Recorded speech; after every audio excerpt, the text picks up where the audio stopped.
This year, we're all, in some way, looking ahead to Pesach with a mixture of emotions. Many of us feel that we're not ready. We're struggling with new circumstances, perhaps working from home, looking after our families while we're working, or caring for elderly or disabled relatives who need our support. Shopping is a worry for most of us, and the food we might need or want won't be easy to get hold of. We have concerns about the general food supply and about food waste. I want to address these concerns and bring you some Reform Jewish guidance, which is currently in line with thinking across the Jewish world. Our core priority today, as in any time throughout the year, is about saving life. We call this pikuach nefesh. The preciousness of life is so important that whenever there is even a theoretical risk to health, we are always lenient. In Hebrew, we call this safek nefashot lehekel. If there is a concern for life, we're lenient. I hope you're going to find this guidance helpful in your own decision making as we move closer to Pesach. First of all, you should not put yourself or anyone else at risk for your Pesach shopping. I'm going to talk about how to substitute key items for the Seder in my second and third message to the community. At this time, when food supply is such a concern, we should all be guarding against food waste. As you prepare for Pesach, remove any chametz from your kitchen, that is anything made of wheat, oats, spelt, barley and rye or fermented foods from those ingredients. Put them in bags or boxes, seal them and store them elsewhere inside or outside your home for the whole of the holiday. You can close off a cupboard with some tape, for example, so that nobody opens it by accident.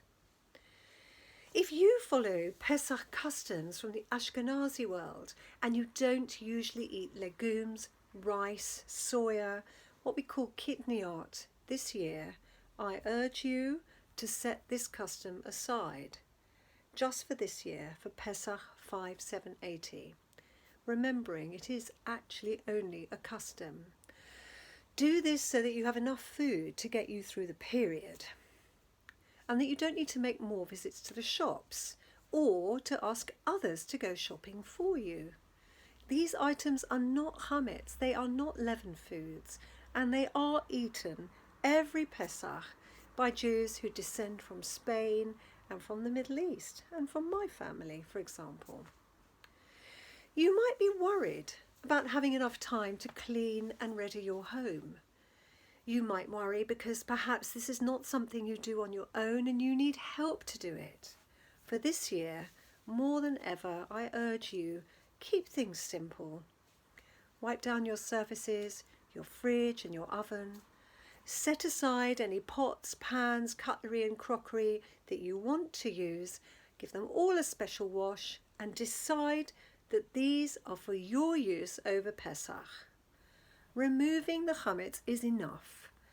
Chametz, remember, is not household mess and dust.